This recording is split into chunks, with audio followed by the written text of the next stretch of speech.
Hello बच्चों, कैसे हैं आप सब। पढ़ाई अच्छी चल रही होगी। चैप्टर चल रहा था बच्चों डी ब्लॉक एलिमेंट, जिसमें हमने पिछले वाले लेक्चर में इलेक्ट्रोड पोटेंशियल को पढ़ा था।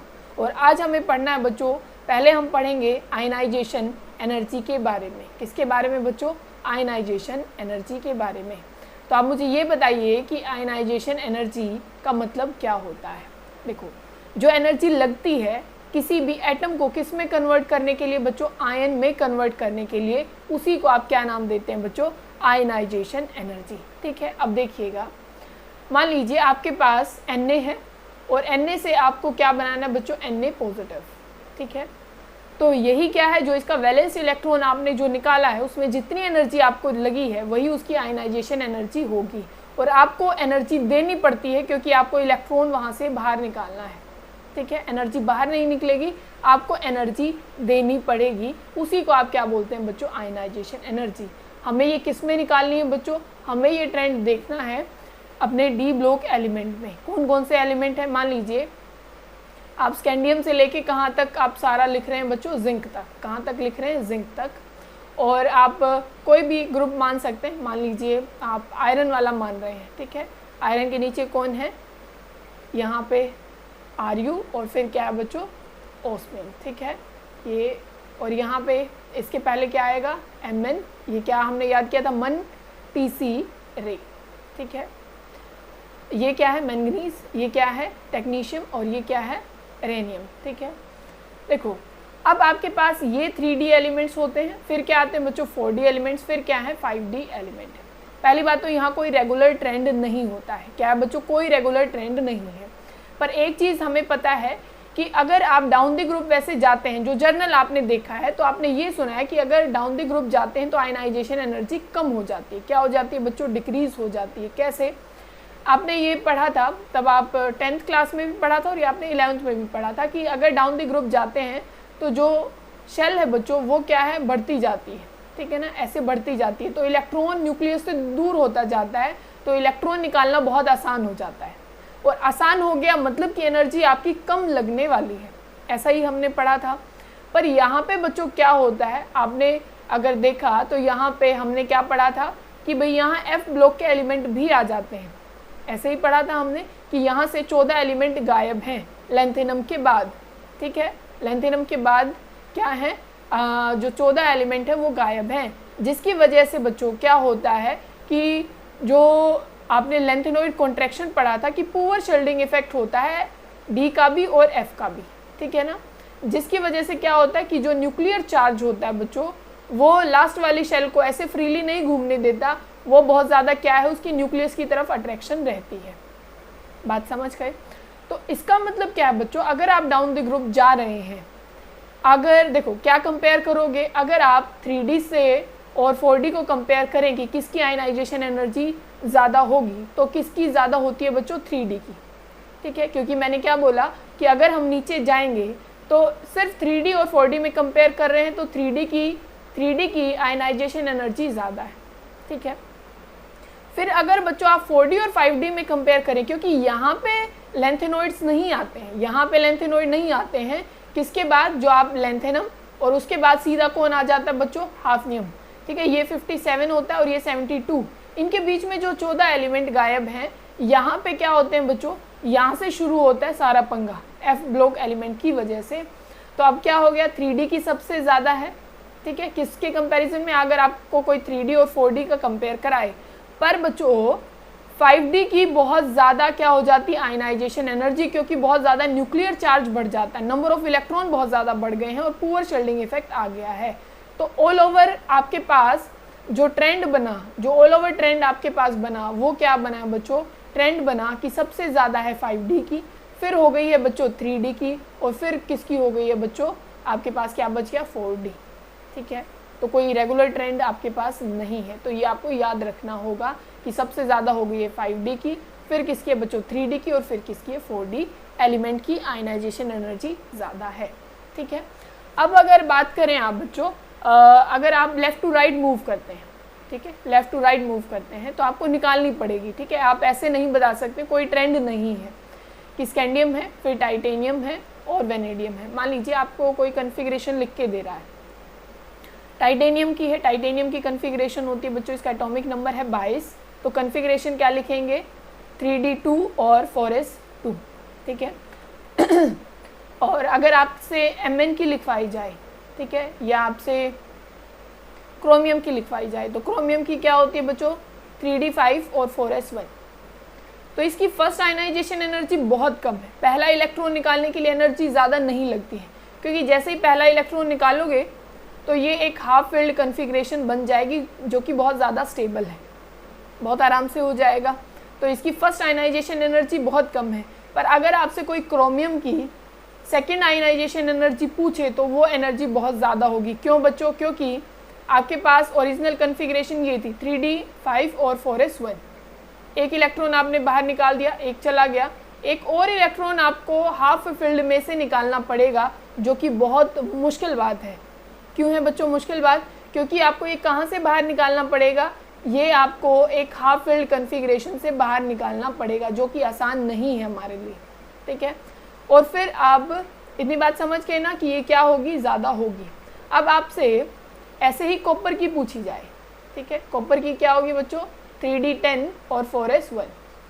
अब इसकी भी क्या है, जो फर्स्ट आयनाइजेशन एनर्जी है वो कम रहेगी, क्योंकि ऐसे ही निकालना है, एक ही इलेक्ट्रॉन है, पर यहाँ से एक फुल्ली फील्ड से निकालना पड़ेगा, तो इसकी भी सेकेंड आयनाइजेशन एनर्जी क्या होगी, ज़्यादा। तो वही बच्चों अगर आप देखें Mn की और आप देखें यहाँ पे जिंक की, इनकी जो थर्ड आयनाइजेशन एनर्जी होती है बच्चों, थर्ड आयनाइजेशन एनर्जी वो बहुत ज़्यादा होती है। कैसे? अब वो देखिएगा।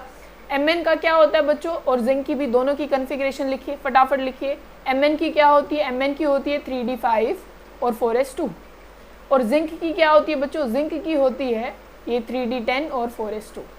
इनके दो इलेक्ट्रॉन निकाल दीजिए, कोई दिक्कत नहीं पड़ेगी। पर जब अगला इलेक्ट्रॉन निकालने चलेंगे तो बच्चों आपको क्या करना पड़ेगा, स्टेबल कन्फिग्रेशन में से एक इलेक्ट्रॉन निकालना पड़ेगा, इसीलिए आपको बहुत ज़्यादा एनर्जी देनी पड़ेगी। तो इनकी जो थर्ड आयनाइजेशन एनर्जी होती है वो बहुत बहुत क्या होती है बच्चों, ज़्यादा होती है।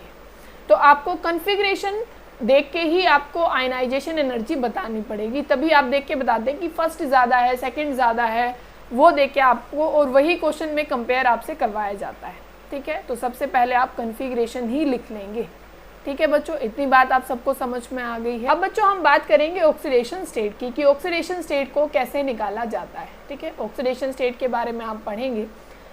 अब देखो सबसे पहले क्वेश्चन ये आता है कि जो डी ब्लॉक एलिमेंट हैं वो वेरिएबल ऑक्सीडेशन स्टेट शो करते हैं। क्या शो करते हैं बच्चों? वेरिएबल ऑक्सीडेशन स्टेट शो करते हैं। आप कैसे उस चीज़ को एक्सप्लेन करेंगे, आपको वो बताना है। क्या शो करते हैं D block element? Variable oxidation state. वो कैसे कर लेते हैं आपको वो देखना है। देखो आपके पास क्या होता है भाई, D5 है और यहाँ पे S है, मतलब मैंने एक जनरल कन्फिग्रेशन लिखी है, आप कोई भी लिख सकते हैं। आपको ये पता है भाई D में होगा और यहाँ पे S में, ठीक है, और आगे आपको पता है 4D में होगा और यहाँ पे 5S में, ठीक है, इतना हमें पता है।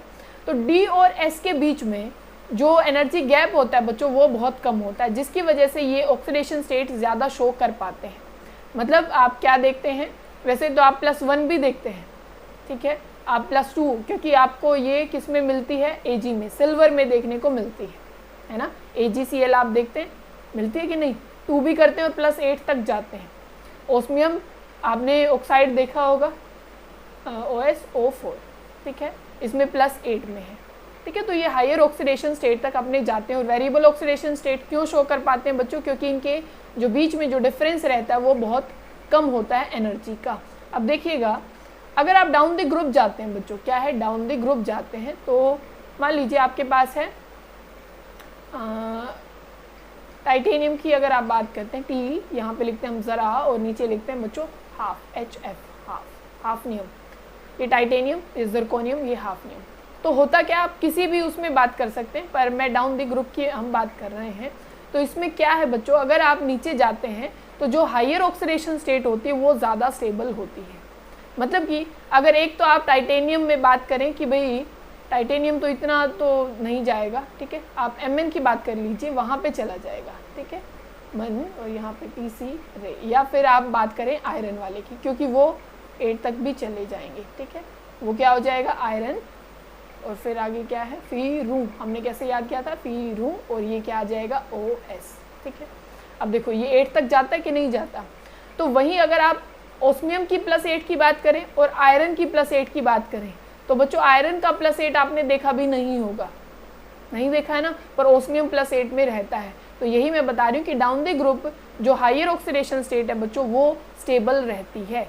बात समझ में आ गई।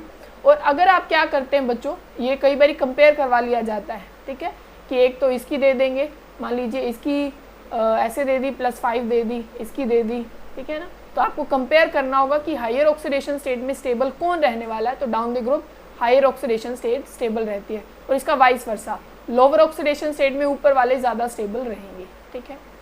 अब अगर आप मूव करते हैं बच्चों लेफ्ट टू राइट, मतलब आप स्कैंडियम से लेके और जिंक तक तब जाते हैं, तो आप खुद देख लीजिए स्कैंडियम कितने में है। स्कैंडियम मान लीजिए हम लिख लेते हैं एक बार, स्कैंडियम, फिर titanium, vanadium, chromium, manganese, iron, cobalt, निकल, ठीक है, और ये जिंक, ठीक है। अब देखो स्कैंडियम रहता है +3 में और जिंक रहता है +2 में, है ना, इनकी यही स्टेबल है और जिंक कोई शो भी नहीं करता है, सिर्फ 2 ही करता है। और Mn कहाँ तक चला जाता है बच्चों, Mn जाता है +7 तक। आपने देखा होगा, आपने KMnO4 में देखा है, KMnO4 में +7 में है कि नहीं है। तो इसका मतलब ये इतनी ऑक्सीडेशन स्टेट तक जाता है। तो आपको क्या देखने को मिल रहा है कि लेफ्ट टू राइट, पहले देखिए ऑक्सीडेशन स्टेट क्या हो रही है, बढ़ रही है, फिर वापस से क्या होना स्टार्ट हो गई है बच्चों, डिक्रीज होना स्टार्ट हो गई है। तो इतनी बात आपको समझ में आ गई। तो यहाँ पे सेंटर में आपको दिख रहा है कि हायर ऑक्सीडेशन स्टेट स्टेबल है। आ गई है बात समझ में।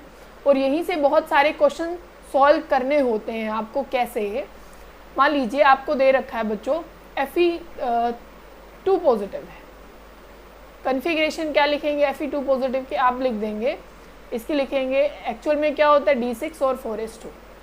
यहाँ से 2 इलेक्ट्रॉन बाहर चले जाएंगे, बच गया Fe2 पॉजिटिव कितना बच गया बच्चों, 3d6। अब आपसे ये पूछा जाता है कि Fe2 पॉजिटिव एक बहुत अच्छा ऑक्सीडाइजिंग एजेंट है कि रिड्यूसिंग एजेंट है। क्या पूछेंगे बच्चों, एक अच्छा ऑक्सीडाइजिंग एजेंट है या एक अच्छा रिड्यूसिंग एजेंट है। ऑक्सीडाइजिंग एजेंट का मतलब क्या होता है बच्चों, खुद का तो वो क्या करने वाला है, ऑक्सीडाइजिंग एजेंट। एजेंट किसका, ऑक्सीडेशन का, मतलब किसी और का तो करेगा ऑक्सीडेशन और खुद का करने वाला है रिडक्शन। और रिड्यूसिंग एजेंट क्या होते हैं बच्चों, रिड्यूसिंग एजेंट वो होते हैं जो किसी और का तो कर देंगे रिडक्शन और खुद का वो क्या करने वाले हैं बच्चों, वो खुद का करने वाले हैं ऑक्सीडेशन। समझ में आ गई। अब देखिए, अब आपको ये पता है कि आयरन ने अगर एक इलेक्ट्रॉन भी छोड़ दिया तो वो D5 में आ जाएगा, जो कि स्टेबल कन्फिग्रेशन होती है। बात समझ गए ना, क्या है, एक स्टेबल कन्फिग्रेशन है। अब सोच के मुझे बताइए कि ये एक ऑक्सीडाइजिंग एजेंट बनना चाहेगा, मतलब इलेक्ट्रॉन देना चाहेगा कि लेना चाहेगा। इतनी बात तो समझ में आ गई कि देना चाहेगा, ठीक है। और देना मतलब खुद का क्या करना चाहता है, ऑक्सीडेशन। तो यहाँ पे वो कैसे बिहेव करेगा बच्चों, एक रिड्यूसिंग एजेंट के जैसे, क्योंकि दूसरे का करना चाहता है रिडक्शन और खुद का करना चाहता है ऑक्सीडेशन। मतलब ये एक अच्छा क्या होने वाला है, Fe2 पॉजिटिव एक अच्छा क्या होगा, रिड्यूसिंग एजेंट। बात समझ गए। तो कन्फिग्रेशन से ही आपको देख के सब पता लगाना है कि कौन अच्छा ऑक्सीडाइजिंग एजेंट होगा और कौन अच्छा रिड्यूसिंग एजेंट होने वाला है। बात समझ में आ। यहीं पे एक बात और पूछी जाती है बच्चों, जैसे मैंने बोला कि down the group higher oxidation state stable होती है, हायर ऑक्सीडेशन स्टेट स्टेबल होती है ना। मान लीजिए यहाँ पे +8 हो गई स्टेबल या +7 स्टेबल हो गई है, तो अब जो एलिमेंट ऊपर वाले होंगे, ठीक है, जैसे यहाँ पे है Mn और यहाँ है ये Tc और यहाँ पे है Re, तो इनमें से कौन तो अच्छा ऑक्सीडाइजिंग एजेंट होने वाला है और कौन अच्छा रिड्यूसिंग एजेंट होने वाला है, ठीक है। ये आपको बताना है कि कौन। अब मान लीजिए हम ये कह दें कि ये ऑक्सीडाइजिंग एजेंट होगा, ठीक है। इतनी बात आपको याद हो गई कि नीचे वाले हायर ऑक्सीडेशन स्टेट में स्टेबल रहते हैं, ऊपर वाले नहीं रहते हैं।